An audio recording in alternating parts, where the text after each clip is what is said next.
Halkani waa toga jarareed ee dhexmara magaalada Qabridahar. Halkan ay aragtani waa buundada magaalada Qabridahar. Toga ayaana wada biyo aad iyo aad u fara badan oo ka yimaaday xagga iyo kor roobkii aad u daayay toddobaadkan gudihiisa.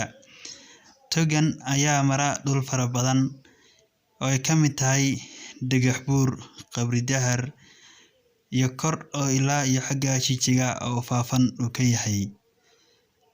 Halkan biyahan aad aragtaan ee aadka u fara badan inta badani dadkeena ogama faa'iideystaan qaab beero. Walow waagi hore looga faa'iideysan jiray beeraha ku yaala banka Qorraxay, Maraacato, Malka Afweyn iyo meelo badan oo jira.